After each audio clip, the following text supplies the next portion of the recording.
En ce moment, on est face à un taux d'inflation de 6% en France. La dernière fois que c'est arrivé, c'était en 1985. C'est compliqué, c'est difficile pour énormément de Français et c'est pour ça que dans cette vidéo, je vais te partager 5 points, un rappel de 5 points essentiels pour y faire face, pour combattre cette inflation et donc garder la tête hors de l'eau et pas te laisser bouffer, surtout que les experts estiment que ça va continuer d'augmenter. Donc pour ne pas dégrader ta vie, il y a des actions à mettre en place et je vais donc t'en partager 5 à appliquer dès maintenant. Le premier point qui est hyper important, je le répète très souvent sur cette chaîne YouTube, c'est de traquer ses finances avec précision, de regarder où part son argent. Ça, c'est un petit peu la base de tout.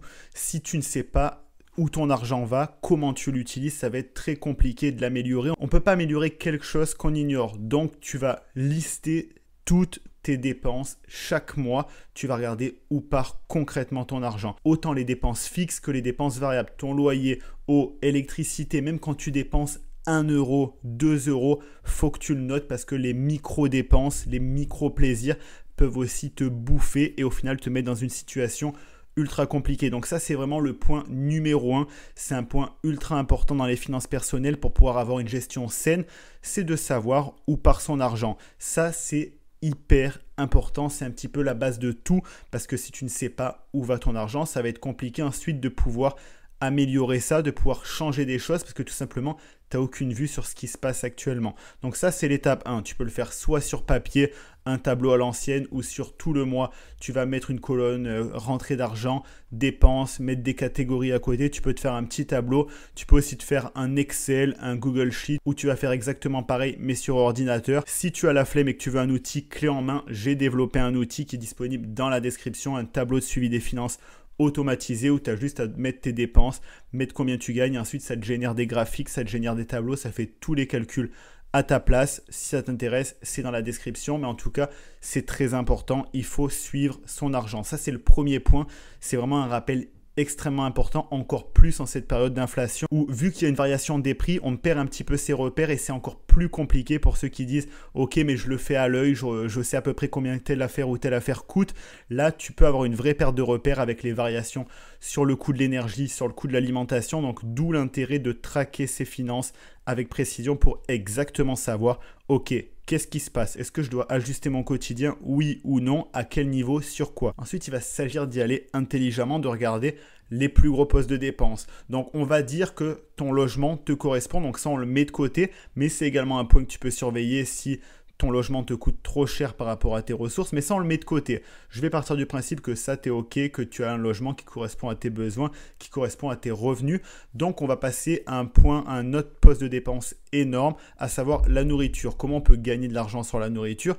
Ça va être très simple, j'ai une vidéo dédiée, je te la mettrai juste ici. Mais qu'est-ce que tu peux mettre en place directement? Ça va être de par exemple faire les fins de marché où tu peux avoir moins 60, moins 80, moins 90% sur le prix de tes fruits et légumes. En fin de marché, ils vont être un petit peu abîmés et plutôt que les jeter, que partir à la poubelle, autant les acheter, en profiter. Tu peux les cuisiner, congeler, tu peux absolument te débrouiller de ce côté-là. Ça peut être aussi d'ajuster, d'où l'intérêt de traquer ses finances, de voir peut-être que tu as acheté un aliment qui a énormément flambé, donc de peut-être aller vers une alternative qui coûtera elle moins chère et qui sera elle tout aussi bonne pour toi. L'idée c'est pas de dégrader ta santé, c'est juste de trouver des alternatives qui pourraient totalement fonctionner mais pour moins cher. Ça peut être évidemment de réduire la viande. Si la viande coûte trop cher et que tu manges de la viande 3 fois par semaine, juste en descendant à 2 fois par semaine, ce qui va absolument rien changer à ton quotidien, mais par contre sur tes finances ça va énormément changer. C'est juste de prendre conscience de tous ces petits ajustements, de regarder sur quoi tu peux agir.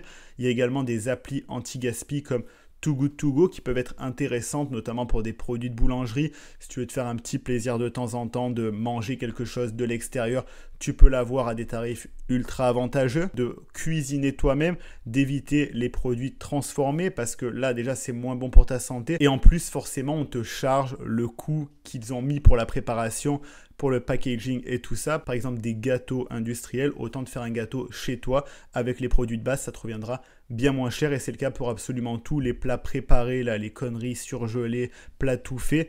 C'est pas top pour ta santé, en plus ça coûte bien plus cher. Donc juste de te poser des questions par rapport à ton alimentation et de voir vraiment toutes les alternatives qui s'offrent à toi. Pareil pour les fruits et les légumes.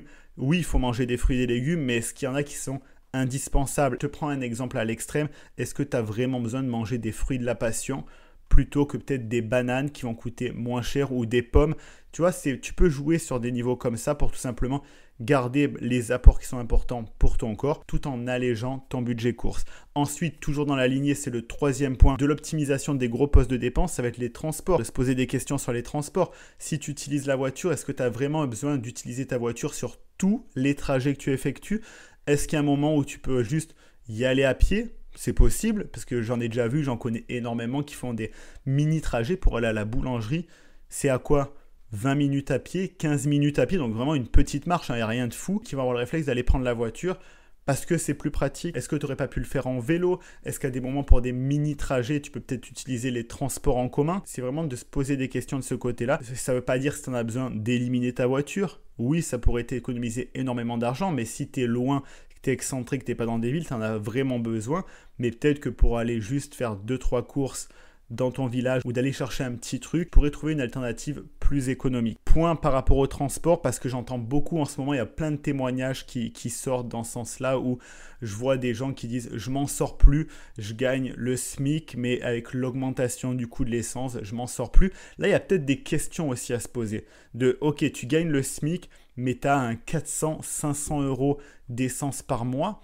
Dans les faits, donc tu ne gagnes pas le SMIC, tu gagnes le SMIC moins tes 400-500 € par mois. Et si ton employeur ne veut pas faire un geste, tu as entre guillemets une chance, c'est que tu gagnes le salaire minimum. Donc tu ne peux pas gagner en dessous, donc cherche un autre travail. Tu ne pourras pas être moins payé que ce que tu l'es déjà. Oui, il va falloir sortir de sa zone de confort, mais derrière, ce n'est pas possible. Si tu gagnes le salaire minimum et que derrière tu dépenses 400-500 € d'essence, il faut se poser des questions parce que là, tu as une réelle dépendance de tes coûts énergétiques et si ça continue d'augmenter, ça va encore plus te mettre dans la galère. Donc si tu es au salaire minimum et que l'augmentation de l'essence t'écrase de mois en mois, cherche un autre travail. Oui, c'est plus facile à dire qu'à faire, mais c'est juste une réalité, c'est être en face d'une réalité. Sinon, ça ne va pas du tout. Tu ne peux pas consommer la moitié de ton salaire pour payer de l'essence qui te permet d'aller travailler. Ça marche pas. Et ça, il faut en prendre conscience. C'est hyper important. Donc ça, c'est pour le point transport qui peut être décisif aussi. Surtout quand on voit l'augmentation des coûts énergétiques. Ça fait partie des postes de dépenses qui ont le plus augmenté. Ensuite, ce que tu peux faire, c'est de vendre ce que tu n'utilises plus. Ça sert à rien